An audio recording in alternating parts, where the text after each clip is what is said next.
Hello friends, जय भारत, जय Hindustan and welcome to Iltutmish part 3 and this is our final video about this personality Iltutmish, where today we will discuss some revolts took place during the period of Iltutmish and how did he suppress these revolts. Apart from that, we will discuss some of his victories, कुछ विजय की भी बात करेंगे जो इसने जीत हासिल की, and some other important facts that is important, very important for the examination point of view. लेकिन सबसे इंपॉर्टेंट पार्ट यहाँ रिवोल्ट ही है जिसकी बात करेंगे। इसके पहले हम 2 वीडियो कर चुके हैं और थोड़ा सा हम रिव्यू ले लेते हैं। इल्तुतमिश का जो शासनकाल है वो 1211 टू 1236 एडी का है। ठीक है, रिवोल्ट पे बात करेंगे, कुछ विजय पे, इसकी जीत पे बात करेंगे, कुछ विक्ट्रीज पे और कुछ और इंपॉर्टेंट फैक्ट्स हैं जो कि एग्जामिनेशन पॉइंट ऑफ व्यू से बहुत जरूरी है, यूपीएससी के लिहाज से खासकर, तो उसकी बात हम करने वाले हैं। तो देखिए, सबसे पहले अगर हम देखें तो भारत में पहला मुस्लिम आक्रमण 712 एडी में होता है मोहम्मद बिन कासिम का। ये अरबों का अटैक है और ये सिंध वाले एरिया में होता है। देखिए, ये मैंने यहाँ पर बना दिया, ये सिंध वाला एरिया है। ठीक है, ये सिंध वाला जो एरिया है यहाँ पे होता है। लेकिन भारत में मुस्लिम सत्ता की स्थापना नहीं हो पाएगी। ठीक है, ये पहला सफल मुस्लिम आक्रमण था। इसके पहले और भी आक्रमण हुए थे लेकिन वो सफल नहीं थे। ठीक है, प्रयास जरूर हुए थे। उसके बाद 2 मुस्लिम आक्रमण होंगे जो तुर्कों के आक्रमण होंगे और ये आक्रमण अफगानिस्तान से होंगे तुर्कों के, लेकिन ये अफगानिस्तान से होंगे। पहला महमूद गजनवी का होगा, पहला तुर्क आक्रमण। दूसरा मुस्लिम आक्रमण और पहला तुर्क आक्रमण जो कि ये गजनी से आता है, मोहम्मद गजनवी, और ये 1000 एडी से लेकर 1000 एडी से लेकर 1027 एडी तक भारत में 17 रेड करेगा और लूटमार मचाएगा, संपत्ति लूटेगा। इसका मकसद भी नहीं है कि भारत में मुस्लिम सत्ता की स्थापना हो, इसलिए मुस्लिम सत्ता की स्थापना नहीं हो पाएगी भारत में। उसके बाद दूसरा तुर्क आक्रमण और तीसरा मुस्लिम आक्रमण मोहम्मद गोरी का होगा। वो भी यहां गोर है, देखिए ये गजनी है तो ये गोर है। हाँ, उस समय जब मोहम्मद गोरी का अटैक होता है, ये गोर जो है ये गोर साम्राज्य में गजनी भी उस समय आ जाता है। ये है गजनी और ये है गोर। ठीक है, तो ये गोर साम्राज्य में ही गजनी आ जाएगा मोहम्मद गोरी के आक्रमण के समय। ये दूसरा तुर्क आक्रमण और तीसरा मुस्लिम आक्रमण है। और इस आक्रमण के बाद क्या होगा कि भारत में मुस्लिम सत्ता की स्थापना का रास्ता क्लियर हो जाएगा और हो भी जाएगा। कैसे? 1206 में मोहम्मद गोरी की डेथ हो जाती है। अब सारा डिस्कशन तो मैं नहीं करूंगा, तराइन का बैटल सब बता चुका हूं मैं, सिर्फ एक हम रिव्यू ले लेते हैं। मोहम्मद गोरी की डेथ 1206 एडी में हो जाती है और उस समय भारत में के जो विचित क्षेत्र है, इंपॉर्टेंट क्षेत्र, ये देखिए यहां से लाहौर से लेकर ये दोअब वाला जो नॉर्थ इंडिया का पार्ट है, वो मोहम्मद गोरी द्वारा या उसके स्लेव कुतुबुद्दीन ऐबक के द्वारा जो भी क्षेत्र जीते गए, तो उस क्षेत्रों की जिम्मेदारी दी गई थी कुतुबुद्दीन ऐबक को। ठीक है ना, जो इसका बहुत ही प्रिय गुलाम, स्लेव कह ले इंग्लिश में, था और इसका कमांडर भी था। ठीक है, तो कुतुबुद्दीन ऐबक को यह भारतीय क्षेत्रों की जिम्मेदारी देता है। जब 1206 में मोहम्मद गोरी की डेथ हो जाएगी तो कुतुबुद्दीन ऐबक अपने आप को इंडिपेंडेंट घोषित करेगा और भारत में गुलाम वंश की स्थापना कर देगा और राजधानी अपनी बनाएगा यहां लाहौर में। ठीक है, कुतुबुद्दीन ऐबक कब गुलाम वंश की स्थापना होगी? कुतुबुद्दीन ऐबक के द्वारा, और इसी के साथ दिल्ली सल्तनत की शुरुआत हो जाएगी। तो आप यहाँ गुलाम वंश कहें, गुलाम वंश की स्थापना होगी 1206 में और 1206 में ही दिल्ली सल्तनत की भी स्थापना हो जाएगी, क्योंकि दिल्ली सल्तनत की शुरुआत की जाती है कुतुबुद्दीन ऐबक के द्वारा। हाँ, और कुतुबुद्दीन ऐबक दिल्ली सल्तनत का पहला वंश जो है एस्टैब्लिश करेगा, गुलाम वंश। दिल्ली सल्तनत के 5 वंश मैंने बताया था। पहला वंश गुलाम वंश, इसके बाद खिलजी वंश, इसके बाद तुगलक वंश, तुगलक के बाद सैयद वंश और सैयद के बाद लोधी वंश। ठीक है, तो यहां तक हमने देख लिया कि कुतुबुद्दीन ऐबक ने भारत में गुलाम वंश की स्थापना कर दी 1206 में, हाँ 1206 एडी में, और इसी के साथ दिल्ली सल्तनत की शुरुआत हो जाती है। तो आपसे पूछा जाए गुलाम वंश की स्थापना कब हुई? 1206 एडी में। आपसे पूछा जाए दिल्ली सल्तनत की स्थापना कब हुई? 1206 एडी में। यानी कि दोनों की स्थापना, क्योंकि गुलाम वंश is the first dynasty, first पहला वंश है किसका? दिल्ली सल्तनत का। कुतुबुद्दीन ऐबक के बाद कुतुबुद्दीन ऐबक की डेथ हो जाएगी 1210 में चौगान, या उस समय चौगान को पोलो कहते थे खेलते समय, और उसके बाद आराम शाह बहुत ही कम दिनों के लिए शासक बनेगा। बहुत ही अयोग्य शासक, ठीक है। उसके बाद इल्तुतमिश आएगा और इल्तुतमिश और आराम शाह के बीच युद्ध की लड़ाई होगी और युद्ध की लड़ाई में इल्तुतमिश की विजय होगी और फिर इल्तुतमिश जो है वो सत्ता संभालेगा यहाँ पर दिल्ली सल्तनत का, यानी गुलाम वंश का। कुतुबुद्दीन ऐबक ने अपनी राजधानी बनाई थी लाहौर, लेकिन इल्तुतमिश बनाएगा दिल्ली। ये ध्यान रखिएगा, पहले मैं सारा लिखवा चुका हूं, ठीक है। तो अब इल्तुतमिश आ जाता है। इल्तुतमिश कौन था भाई? तो इल्तुतमिश जो है, यहां पर देख लीजिए कुछ बातें हम डिस्कशन करेंगे रिवोल्ट्स पे। इल्तुतमिश देखिए, इलबरी तुर्क था, एक शाखा है तुर्कों की, इलबरी तुर्क था। शमसी वंश यहां पर मैंने जल्दी जल्दी लिख दिया है, ठीक है। तो शमसी वंश का था, यहां से देखिए सवाल आएंगे आपको। इलबरी तुर्क है, शमसी वंश का है। देखिए 3 वंश गुलाम वंश में, गुलाम वंश तो ऐसे एक वंश है, लेकिन उसमें भी इतिहासकारों ने 3 वंश बांट दिया है। कुतुबुद्दीन ऐबक का वंश चलेगा तो उसको कहा जाएगा कुतुबी वंश। फिर इसका एक वंश चलेगा इल्तुतमिश का, उसको कहा जाएगा शमसी वंश, क्योंकि ये शमसी वंश कहा जाता है। शमशुद्दीन इल्तुतमिश इसका पूरा नाम था। और जो तीसरा वंश चलेगा गुलाम वंश में, वो बलबनी वंश, जो कि इसके बाद हम देखेंगे, रजिया के बाद इसकी बेटी शासक बनेगी, उसके बाद हम बलबनी वंश को देखेंगे, ठीक है। तो यहाँ शमसी वंश, गुलाम और दामाद है किसका? कुतुबुद्दीन ऐबक का, यानी इस कुतुबुद्दीन ऐबक का दामाद भी है और क्या है ये गुलाम भी है, स्लेव भी है, ठीक है। ये हम बता चुके हैं पहले वीडियो में। और रियल फाउंडर है दिल्ली से। देखिए फाउंडर की बात की जाए तो कुतुबुद्दीन ऐबक था, लेकिन वास्तविक संस्थापक या रियल फाउंडर की बात की जाए तो इल्तुतमिश है दिल्ली सल्तनत का रियल फाउंडर, ठीक है। ऐसा क्यों कहा जाता है? देखिए 2 बातें हैं। एक तो रियल फाउंडर इसलिए भी कहा जाता है क्योंकि उस समय कुतुबुद्दीन ऐबक ने जब शासन की स्थापना की थी तो ये गोरी के रिप्रेजेंटेटिव के रूप में काम कर रहा था, लाहौर को राजधानी बनाते हुए, और इसको खलीफा से कोई लीगल सर्टिफिकेशन नहीं मिला था, लीगल रूप से इसको रिकॉग्नाइज नहीं किया गया था, वैधानिक रूप से इसको रिकॉग्नाइज नहीं किया गया था सुल्तान के रूप में। अब आप समझ लीजिए, मैं बार बार बताते रहता हूं कि खलीफा कौन है। खलीफा देखिए मोहम्मद साहब अंतिम पैगंबर इस्लाम में, उनकी डेथ के बाद खलीफाओं का दौर शुरू होगा और उनको माना जाएगा कि वही रिप्रेजेंटेटिव है मोहम्मद साहब के। तो 4 खलीफा हुए मोहम्मद साहब के बाद। कौन कौन? उस्मान, अबू बकर, उमर, उस्मान और अली, ये 4 खलीफा हुए, ठीक है। इन चारों को आपसी सहमति से खलीफा बनाया गया बारी बारी से, क्योंकि ये मोहम्मद साहब के बहुत नजदीक थे। और बाद में खलीफा का पद जो है वो वंशानुगत हो गया इन चारों के बाद। तो खलीफा कौन है?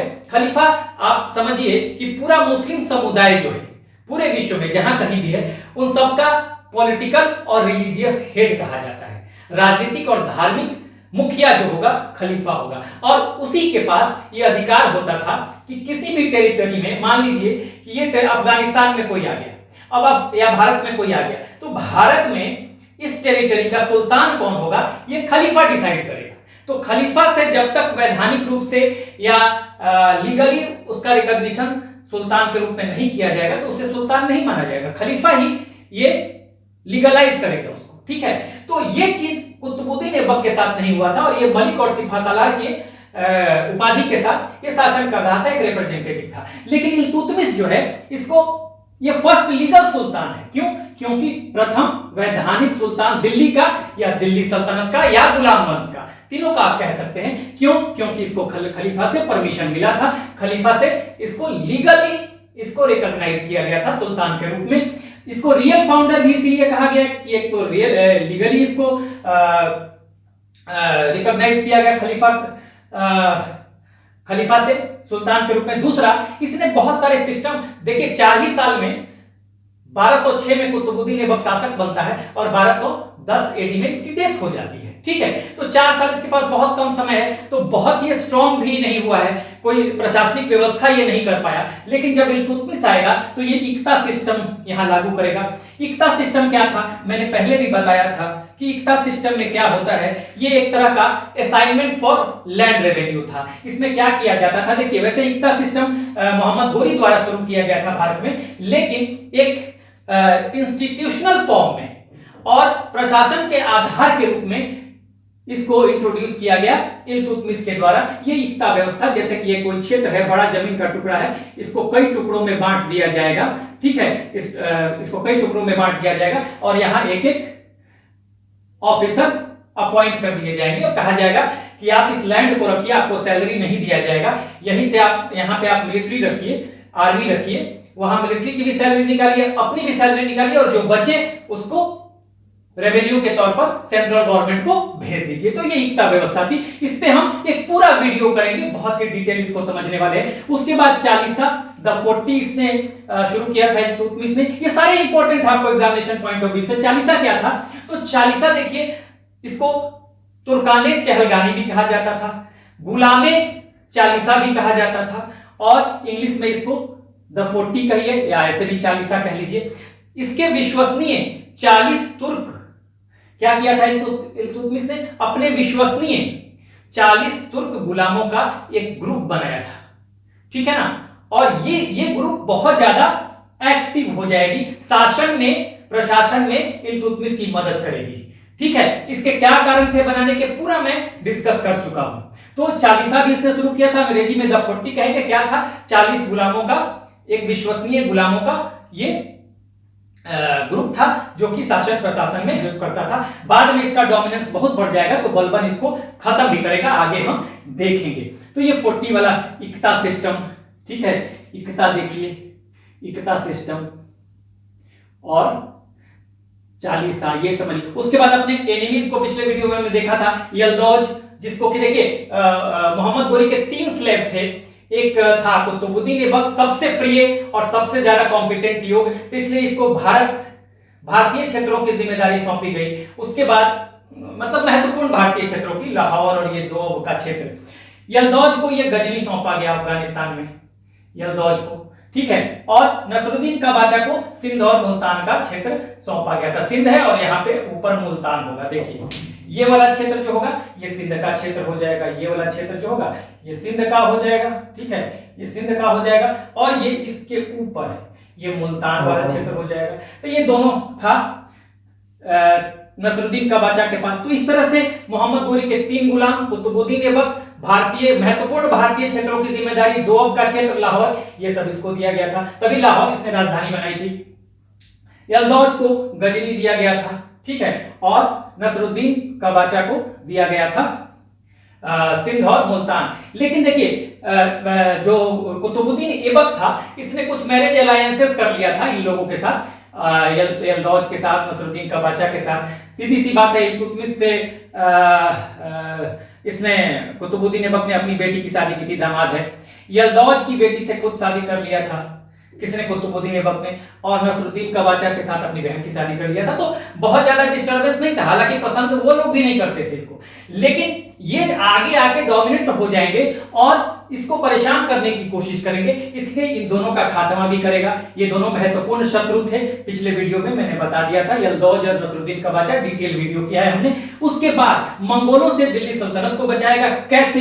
देखिए यहाँ पे ख्वारिज्म अंपायर था, मैंने पिछले वीडियो में बताया था। हाँ, सबसे पहले सेजुल्क अंपायर था, सेंट्रल एशिया में आप देखेंगे सेजुल्क अंपायर के बाद सेंट्रल एशिया में ख्वारिज्म अंपायर आ जाएगा। और ख्वारिज्म अंपायर बहुत ही बड़ा अंपायर था, बहुत ही स्ट्रॉन्ग अंपायर था। लेकिन उस दौर में मैंने बताया था 1220-21 के आसपास सेंट्रल एशिया के बहुत सारे, ये ख्वारिज्म अंपायर है, मंगोल ने पूरे सेंट्रल एशिया को तबाह कर दिया था, मध्य एशिया को, ठीक है। ये देखिए ईरान के ऊपर, ये अफगानिस्तान, सारा सेंट्रल एशिया है ऊपर, ठीक है। तो यहाँ पे मंगोल अटैक करेंगे और ख्वारिज्मी अंपायर पे, और ख्वारिज्मी अंपायर में मैंने बताया था कि जब ख्वारिज्मी अंपायर पे अटैक करेंगे, पूरे सेंट्रल एशिया को तो तहस नहस करेंगे, फिर ये ख्वारिज्मी अंपायर पे अटैक करेंगे। तो ख्वारिज्म का जो राजा है, Khwarazm Shah of the Khwarazmi empire, ये भागेगा कैस्पियन सी की तरफ, मैंने बता दिया था, कैस्पियन सी की तरफ भागेगा। और इसका बेटा जलालुद्दीन मकबरनी ये भागेगा किधर? ये भागेगा, ये सिंध की तरफ आएगा, यहां सिंध पे आ जाएगा, ये सिंध पे आ जाएगा, ठीक है। जलालुद्दीन मकबरनी, मंगोल इसका पीछा करेंगे, ठीक है। और मंगोलों का उस समय जबरदस्त कहर था। ये जलालुद्दीन मकबरनी जब यहां आएगा तो भारत में ये इल्तुतमिश से शरण मांगेगा। लेकिन इल्तुतमिश इस बात को समझता था कि अगर उसने मकबरनी को शरण दे दिया तो चंगेज खान के लीडरशिप में बहुत ही खुदा का कहर कहते थे चंगेज खान को उस समय, ठीक है। तो चंगेज खान के नेतृत्व में जो मंगोल की सेना है वो भारत में भी पहुंच जाएगी, और जो दिल्ली सल्तनत अभी तुरंत उसका जन्म हुआ है वो दिल्ली सल्तनत समय के पहले ही खत्म हो सकती है। इसलिए इसने पोलाइटली जलालुद्दीन मकबरनी को मना कर दिया कि भारत की जलवायु आपके लिए अच्छी नहीं है असर, अतः हम आपको भारत में आश्रय नहीं दे सकते। तो इस वजह से जलालुद्दीन मकबरनी कुछ दिनों तक 2-3 साल रह के यहां से वापस लौट जाएगा, और इस तरह से देखिए मंगोलों का खतरा टल जाएगा, क्योंकि जलालुद्दीन मकबरनी अगर यहां से भारत में आता, भारत में इल्तुतमिश बुला लेता, तो फिर ये मंगोल भारत पे भी चढ़ जाते और दिल्ली सल्तनत को तहस नहस कर देते, ठीक है। तो इसने ये दिल्ली सल्तनत को भी बचा लिया मंगोलों के खतरे से। सारा हम डिस्कशन कर चुके हैं। अब आते हैं आज के टॉपिक में, जो इंपॉर्टेंट टॉपिक है आज का, रिवोल्ट्स जो है। देखिए रिवोल्ट्स में यहां पर देखिए एक पृथु जो कि शिया थे, पृथु रिवोल्ट हुआ था इनके समय, पृथुओं का। ये पृथु कौन थे? ये शिया मुस्लिम थे, जबकि इल्तुतमिश सुन्नी मुस्लिम था, ठीक है। तो अवध वाले क्षेत्र में देखिए कहां हुआ था, इंपॉर्टेंट आ जाएगा एग्जाम में कि पृथु रिवोल्ट कहां हुआ था, तो ये अवध के क्षेत्र में हुआ था, ठीक है। अवध के क्षेत्र में, यही जो क्षेत्र इधर देखिए ये अवध वाला क्षेत्र हो जाएगा लगभग, ठीक है, अवध के क्षेत्र में। तो अवध के क्षेत्र में पृथुओं का रिवोल्ट हुआ, इन्होंने मस्जिद में कत्लेआम कर दिया, मैसकर, कत्लेआम कर दिया। इल्तुतमिश द्वारा फिर क्या किया गया, करीब 1,20,000 पृथु समर्थकों को की हत्या कर दी गई। ये तो यहां से आपके लिए बड़ी इंपॉर्टेंट है, मोस्ट इंपॉर्टेंट। हाँ, पृथु विद्रोह कहां हुआ था भाई, आपसे पूछा जाएगा, तो अवध में। हाँ, कैसे दबाया? इल्तुतमिश ने 1,20,000 पृथुओं की हत्या करा दी, ठीक है। क्यों हुआ था? तो चूंकि इल्तुतमिश सुन्नी है और ये शिया थे। इल्तुतमिश के बेसिकली क्या था कि इल्तुतमिश के रिलीजियस पॉलिसीज से, कुछ धार्मिक नीतियों से ये पृथु नाराज थे, ठीक है, क्योंकि उन्हें लग रहा था कि इल्तुतमिश की जो धार्मिक नीतियां हैं वो शियाओं के खिलाफ है, और इसलिए इन्होंने ये रिवोल्ट किया था, ठीक है। तो ये आप समझ लीजिए, ये सुन्नी, ये शिया, रिलीजियस पॉलिसी को लेकर ये रिवोल्ट होता है, जिसमें इल्तुतमिश द्वारा 1,20,000 पृथु समर्थकों की हत्या करा दी जाती है। तो ये आपके लिए बड़ी इंपॉर्टेंट पार्ट है, यहां से सवाल बनता है, ठीक है। कई बार पूछा गया है एग्जाम में कि किसने कहां पे हुआ, तो अवध में। क्यों हुआ? तो रिलीजियस पॉलिसी को लेकर हुआ, ठीक है। पृथु कौन थे? शिया मत को मानने वाले थे या सुन्नी को मानने वाले थे? शिया मत को मानने वाले थे, यही रीजन था। इल्तुतमिश सुन्नी था, यहां तक। दूसरा है बंगाल का रिवोल्ट, ठीक है। तो बंगाल के रिवोल्ट के लिए यहां पे आप अभी एक स्क्रीनशॉट इसका ले लीजिए। यहां पे देखिए बंगाल का रिवोल्ट, बंगाल की कहानी मोहम्मद बिन बख्तियार खिलजी से शुरू होगी। यहां पे मैं मिटा के कुछ चीजें लिखूंगा, हाँ, ताकि आपके लिए सुविधा हो जाए समझने में। तो अब बंगाल का रिवोल्ट आप बहुत ही डिटेल में इसको समझ पाएंगे। आप एक बार स्क्रीनशॉट लीजिए। चलिए, तो अब यहां पे मिटा के मैं आगे कुछ लिखूंगा, फिर हम बंगाल के रिवोल्ट को देखेंगे। Let's move on. देखिए अब हम बंगाल वाले पार्ट को देखते हैं। बंगाल आपको पता है, यही बंगाल वाला पार्ट है, ठीक है, यही बंगाल का पार्ट हो जाएगा। आप जानते हैं बिहार और बंगाल का पार्ट इधर ही आएगा ईस्ट में। तो यहां देखिए बंगाल में जो रिवोल्ट होता है, देखिए सबसे पहले 1194 में के बाद से, जब मोहम्मद गोरी चंदावर की लड़ाई जीतता है, उसके बाद इसके 2 महत्वपूर्ण स्लेब हैं भारत में, जो कि एक है आपको कुतुबुद्दीन ऐबक और दूसरा मोहम्मद बिन बख्तियार खिलजी। इसको इख्तियारुद्दीन बिन बख्तियार खिलजी भी कहा जाता था। तो मोहम्मद बिन बख्तियार खिलजी जो है ये क्या करेगा, उस समय है, ठीक है, उस समय है कहां पे, बंगाल में। इसने, जहां पे आप देखेंगे कि जब ऐबक ने दोअब वाले क्षेत्र को जीता, इस दोअब वाले क्षेत्र को ऐबक ने जीता था, इस दोअब, यहां वाला क्षेत्र, ये दोअब वाला जो क्षेत्र है, गंगा यमुना का दोअब वाला जो क्षेत्र है, ये नॉर्थ इंडिया में, ये ऐबक ने जीता। तो आप देखेंगे उसी समय बख्तियार खिलजी ने बंगाल और बिहार में अपना डोमिनेंस बनाया, और इसने बंगाल और बिहार पे अपनी पकड़ बना ली, बख्तियार खिलजी। ये मोहम्मद चंदावर की लड़ाई होती है 1194 एडी में, जस्ट उसके बाद की बात है, ठीक है, कुछ दिनों के बाद की। तो ये लोग बंगाल पे ये बना चुका है, यानी ये बंगाल पे मोहम्मद बिन बख्तियार खिलजी का समय है। लेकिन 1205 एडी में, यानी 1206 में बनेगा कुतुबुद्दीन ऐबक, जो कि दिल्ली सल्तनत की स्थापना करेगा। हाँ, क्योंकि 1206 में ही मोहम्मद गोरी की डेथ होती है, तो कुतुबुद्दीन ऐबक के शासक बनने के पहले या दिल्ली सल्तनत की स्थापना होने के पहले ही 1206 एडी में मोहम्मद बिन बख्तियार खिलजी, जो कि बंगाल में है, इस बंगाल और बिहार में, इसकी हत्या इसी का एक कमांडर अली मर्दान कर देता है। ठीक है ना, अली मर्दान, ध्यान दीजिएगा, अली मर्दान, अली मर्दान का नाम याद रखिएगा, अली मर्दान कर देगा। ठीक है, इसकी हत्या कर देगा कौन? अली मर्दान। लेकिन अली मर्दान को बहुत सारी समस्याएं आएंगी यहां पर। उसके बाद अली मर्दान कुतुबुद्दीन ऐबक से हेल्प मांगेगा। बाद में कुतुबुद्दीन ऐबक अली मर्दान को हेल्प करेगा और इसको अपने अधीन बंगाल में नियुक्त कर देगा। तो एक तरह से कुतुबुद्दीन ऐबक ने इस अली मर्दान को नियंत्रित कर लिया। ठीक है, देखिए मैंने लाइन से इसीलिए लिख दिया है, पहले मोहम्मद बिन, यहां पर देखिएगा इस बंगाल के बारे में। ठीक है, पहले मोहम्मद बिन बख्तियार खिलजी है, यहां पर इसी बंगाल के बारे में मैं कह रहा हूं। ठीक है, उसके बाद आ जाता है अली मर्दान। ठीक है, अब अली मर्दान क्या होता है, ऐबक तो, कुतुबुद्दीन ऐबक तो इसको कंट्रोल में कर लेगा और अपने अधीन इसको बंगाल की सत्ता सौंप देगा। ठीक है, लेकिन कुतुबुद्दीन ऐबक की डेथ हो जाती है कब? कुतुबुद्दीन ऐबक की डेथ हो जाएगी आपको 1210 एडी में। उसके बाद ही तो आराम से और फिर इल्तुतमिश बनेगा। उसके बाद ये अली मर्दान अपने आप को स्वतंत्र घोषित कर देगा। फिर एक बात और यहां नोट कर लीजिए, मैंने लिखवा भी दिया है, ये जो मोहम्मद बिन बख्तियार खिलजी है, इसी ने ओदंतपुरी विश्वविद्यालय,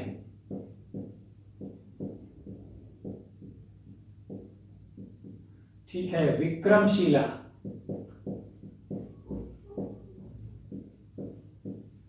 विश्वविद्यालय, ये पहले भी मैं लिखवा चुका हूं, लेकिन चूंकि यहां जिक्र हो रहा है तो मैं बता रहा हूं, और नालंदा विश्वविद्यालय,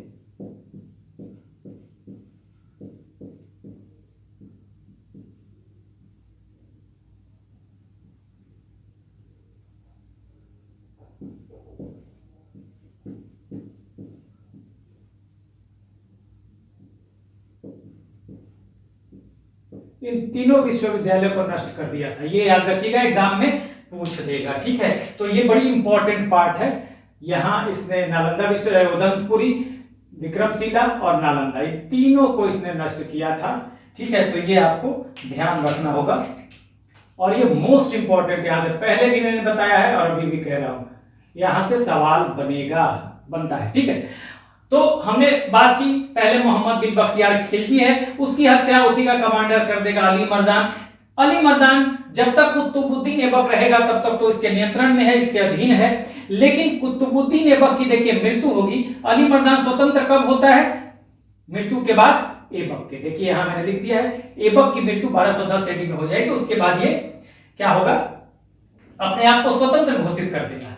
ठीक है, लेकिन फिर इसकी भी हत्या कर दी जाएगी। ठीक है, अली मर्दान की भी हत्या कर दी जाती है और उसके बाद अली मर्दान की हत्या के बाद, ठीक है, अली मर्दान की हत्या के बाद हिमासुद्दीन इवाज बनता है वहां पे शासक। और हिमासुद्दीन इवाज क्या करता है, ये गयासुद्दीन के नाम से शासन करेगा। देखिएगा, गयासुद्दीन, ये गयासुद्दीन के नाम से शासन करता है। ठीक है, देखिएगा, गयासुद्दीन के नाम से ये शासन कर रहा है। ठीक है, इसने अपना क्वाइंस, सिक्का निकलवा दिया।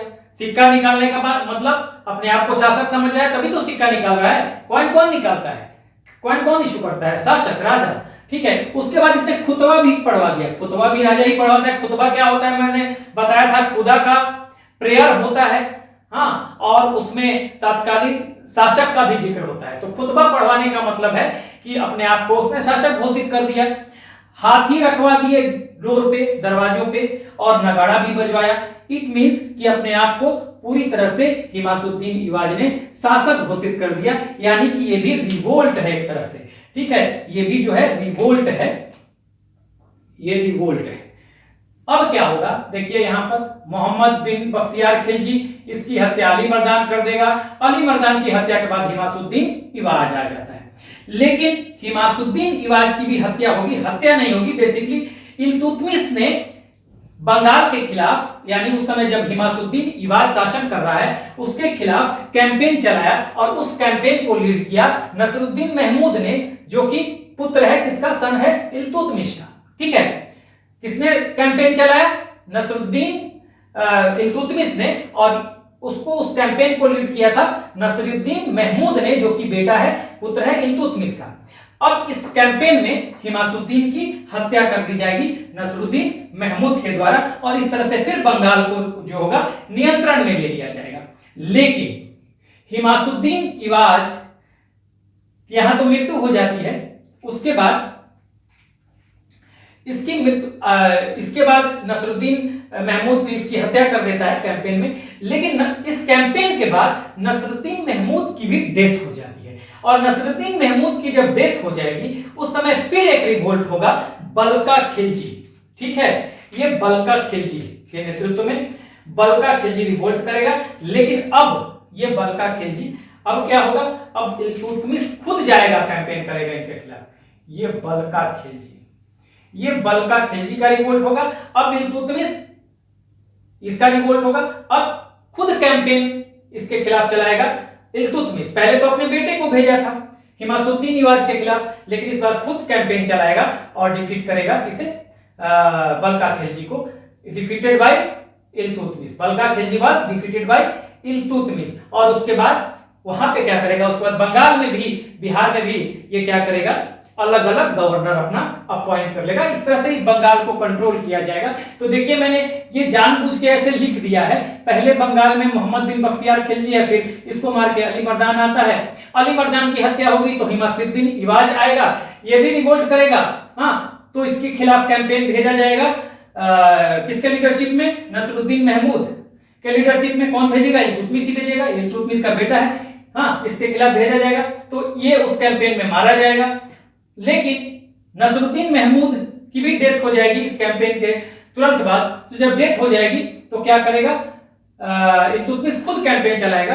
डेथ के बाद एक फिर रिवोल्ट होता है बल्का खिलजी के द्वारा, तो बल्का खिलजी के खिलाफ कैंपेन खुद इल्तुतमिश चलाएगा और इसको डिफीट करेगा, हराएगा। और फिर बिहार और बंगाल में, इसके बाद बिहार और बंगाल में अपॉइंट कर दिया जाएगा गवर्नर। बल्का खिलजी के डिफीट के बाद, ठीक है, गवर्नर कहां पे,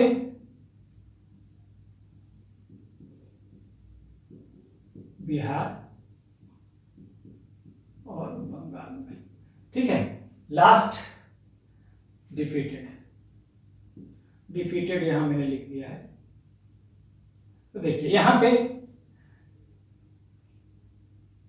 इल्तुतमिश के समय का लास्ट रिवोल्ट बल्का खिलजी का होता है। ठीक है, और बेसिकली ये रिवोल्ट आपको शुरू होगा कब से, मेन रिवोल्ट इसका हिमासुद्दीन इवाज के समय से शुरू होगा। उसके पहले का जो है मोहम्मद बिन बख्तियार खिलजी के बाद अली मर्दान, ये तो कुतुबुद्दीन ऐबक के समय है। लेकिन आपको एक सीक्वेंस जानना चाहिए, तो ये आप समझ गए होंगे कि बल्का खिलजी को हराने के बाद, यहां पे थोड़ा साफ ढंग से मैं लिख देता हूं, मुझे लगता है कि कुछ क्लियर नहीं है। यहां देखिए, बल्का खिलजी डिफीटेड, और उसके बाद डिफीट के बाद नियुक्ति होगी किसकी, गवर्नर्स की। कहां कहां पे, देखिए ये गवर्नर्स की नियुक्ति हो जाएगी कहां पे, बिहार और बंगाल में। समझिए इसको, बिहार और बंगाल में ये नियुक्ति हो जाएगी। कौन करेगा नियुक्ति, इल्तुतमिश खुद कर देगा वहां पे। बिहार बंगाल में गवर्नर्स की नियुक्ति हो जाएगी अलग अलग। ठीक है, तो ये एक बड़ी बात है। यहाँ पे रिवोल्ट हमने देख लिया। तो यहां से जो सवाल, एक तो पृथुओं से बनेगा सवाल आपका कि पृथुओं का रिवोल्ट, पृथु कौन थे, तो सिया थे। रिवोल्ट किस कारण से हुआ था, तो धार्मिक रीजन था, क्योंकि ये सिया थे, ये सुन्नी था। अवध में उसके बाद इसकी राजनीति रिलीजियस पॉलिसी को लेके पृथुओं ने क्या किया, मस्जिद में कत्लेआम किया, तो 1,20,000 पृथुओं को और उसके समर्थकों को इल्तुतमिश ने हत्या करवा दी, इनकी हत्या करवा दी। ठीक है, और उसके बाद ये आपको बंगाल वाला भी हमने देख लिया। ये जरूर याद रखिएगा गया, मोहम्मद बिन बख्तियार खिलजी ने उदंतपुरी विश्वविद्यालय में विक्रमशिला विश्वविद्यालय और नालंदा विश्वविद्यालय की को नष्ट कर दिया था। और ये हत्या देखिए अली मर्दान की हत्या करता है बख्तियार खिलजी की 1205 AD में, ये भी याद रखिएगा। जरूरी नहीं है लेकिन याद रहे तो अच्छा है, ये कोई ऐसा ये नहीं है। और अली मर्दान की हत्या हो जाएगी 1208 AD में। ठीक है, तो ये दोनों जो है हिमासुद्दीन इवाज से ही शुरू होगा रिवोल्ट इल्तुतमिश के समय, क्योंकि इल्तुतमिश 1211 AD में शासक बनता है। तो ये 1208 का जो समय है अली मर्दान की हत्या का, ये कुतुबुद्दीन ऐबक का ही समय है। ठीक है ना, तो ये आप इसको ध्यान रखिएगा। अब हम आगे बढ़ते हैं और हम कुछ इल्तुतमिश के विजय को देखेंगे, विक्ट्रीज को देखेंगे और कुछ अदर इंपॉर्टेंट फैक्ट्स को देखेंगे। आप एक बार ले लीजिए स्क्रीनशॉट। चलिए, तो अब हम आगे बढ़ेंगे और कुछ अदर फैक्ट्स को देखते हैं। Let's move on and now we will discuss about the victories of Iltutmish and some other facts about Iltutmish that are very very important for the examination point of view. तो यहां पर सबसे पहले अगर हम विक्ट्रीज की बात करें तो 1226 AD में इसने रणथंभौर की विजय हासिल की। बेसिकली ये इंपॉर्टेंट नहीं है, राजपूताना वाला क्षेत्र है, राजस्थान वाला। और 1227 AD में मंदसौर ये परमारों की राजधानी थी। ठीक है, तो यहाँ दो इसने विजय हासिल की 1226-1227 में। तो बिल्कुल ही यहाँ ध्यान देने की जरूरत नहीं है, ये बिल्कुल इंपॉर्टेंट नहीं है, बस एक बार सरसरी निगाह से देखती जाइए। 1232 AD में ग्वालियर की विजय हासिल की। अब यहां पर इंपॉर्टेंट है, देखिए ग्वालियर विजय के बाद ही इसने अपनी पुत्री अपने जीवन काल में ही अपनी बेटी रजिया को शासक घोषित कर दिया था, यानी रूलर घोषित कर दिया था। और ये जो सिस्टम है कि राजकुमारियों को या प्रिंसेस को सुल्तान घोषित करने का जो सिस्टम है ये ईरान से था, लिया था इसने।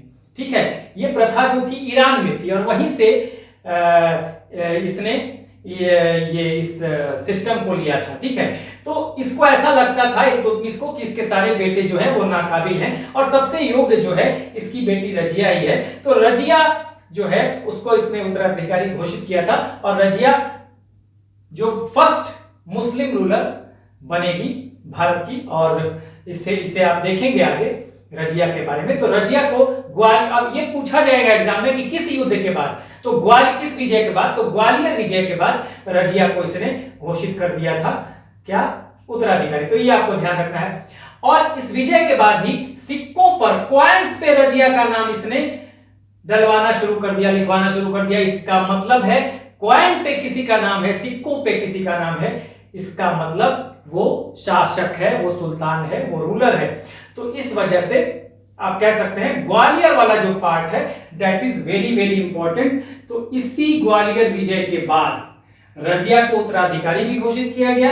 हाँ, Razia was declared successor of Iltutmish, अपना उत्तराधिकारी इसने घोषित किया रजिया को। और इस सिक्कों पर यानी कॉइन्स पे रजिया का नाम लिखवाना शुरू कर दिया था। तो ये बड़ी बात, ये बहुत इंपॉर्टेंट पार्ट है कि किस विजय के बाद, तो ग्वालियर विजय के बाद। ठीक है, तो ये आप ध्यान रखिए। उसके बाद ये वाला पार्ट बहुत पूरा महत्वपूर्ण है, ये ग्वालियर वाला भी और उज्जैन वाला भी।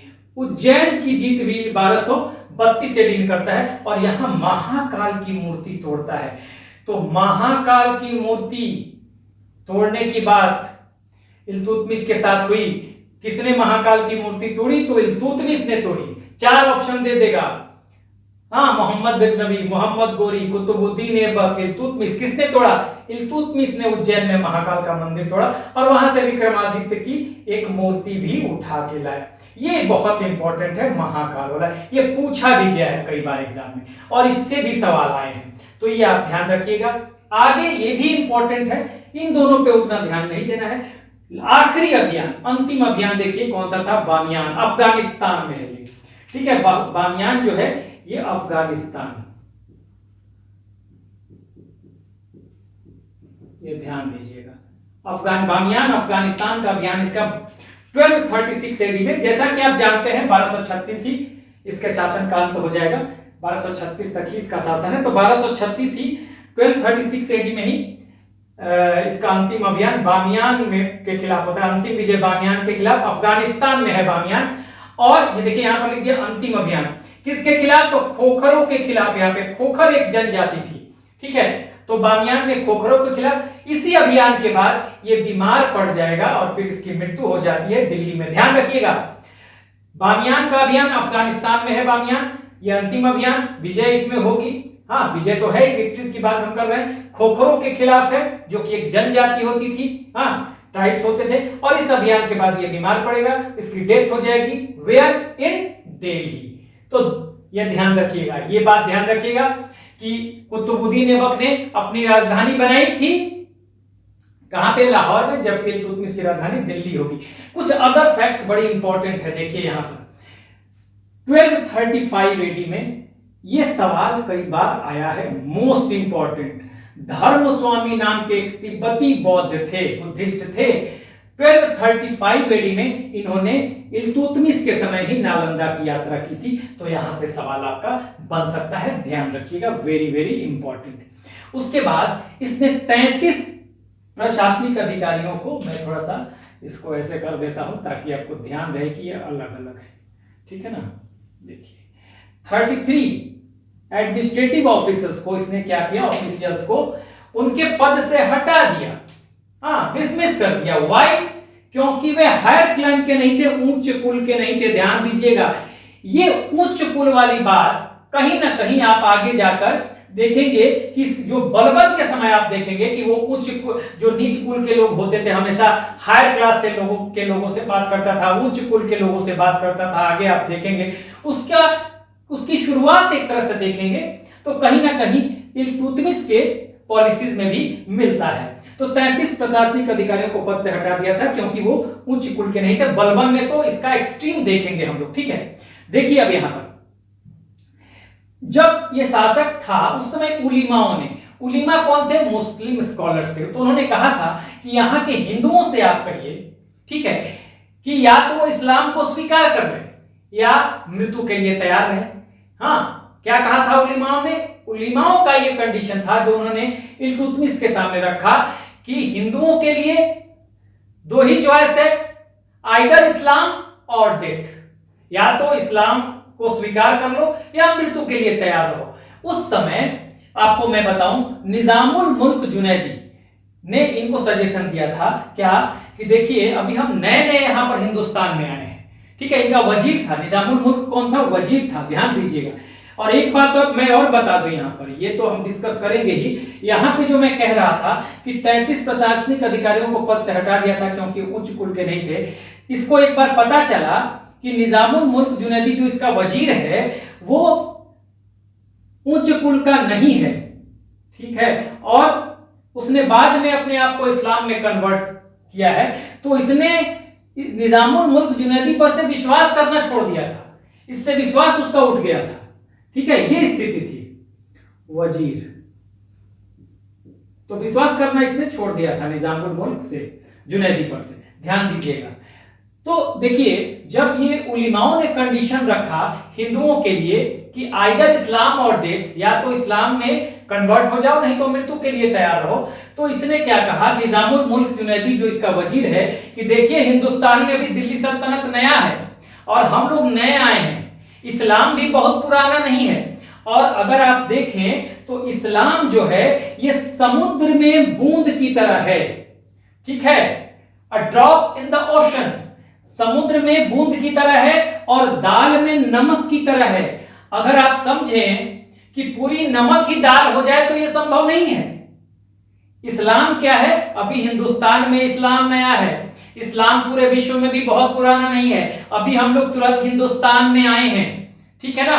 और तो इसलिए हिंदुस्तान में अगर देखा जाए तो इस्लाम जो है एक तरह से देखा जाए तो समुद्र में बूंद की तरह है, a drop in the ocean, और दाल में नमक की तरह है। तो आप क्या चाहते हो कि पूरी दाल नमक हो जाए, ये व्यवहारिक नहीं है, संभव नहीं है। इसी निजामुल मुल्क जुनैदी की बात को सुनकर इल्तुतमिश ने उलिमाओं से ये कहा कि ये भारत है, अरब नहीं है, इसे दारुल इस्लाम में परिवर्तित करना व्यवहारिक नहीं है। ठीक है ना। तो ये देखिए भी बड़ा मोस्ट इंपॉर्टेंट, यहां पे मोस्ट इंपॉर्टेंट सवाल बनेगा। क्या क्या सवाल बनेगा? एक तो ये सवाल यहां से बनेगा, धर्म स्वामी कौन था? भाई तिब्बती बौद्ध थे। इनके समय किसके समय आए थे? इल्तुतमिश के समय। कहां की यात्रा की थी? नालंदा की यात्रा की थी। यहां से सवाल बन सकता है। उसके बाद 33 प्रशासनिक अधिकारियों को पद से हटाया। तो ये बात, तो ये ऐसे सवाल बन सकता है कि उसने अपने किस वजीर से विश्वास करना, किस वजीर पे विश्वास करना छोड़ दिया था, ये जानने के बाद कि वो उच्च कुल का नहीं है। तो निजामुल मुल्क जुनैदी। और किसने ये कहा था? इल्तुतमिश से। हाँ, निजामुल मुल्क ने ये बात किससे कहा था? ये बात कही थी किससे? ये इल्तुतमिश से कही थी। तो इल्तुतमिश से ये बात किसने कही थी कि इस्लाम समुद्र में बूंद के समान है? निजामुल मुल्क जुनैदी ने कहा था, जो कि वजीर था। इस्लाम दाल में नमक की तरह है, किसने कहा था? इल्तुतमिश से। तो निजामुल मुल्क जुनैदी, उसके वजीर ने कहा था। ये यूपीएससी के लिए बहुत ही इंपॉर्टेंट पार्ट है। यूपीएससी यही से सवाल पूछ देता है। ठीक है।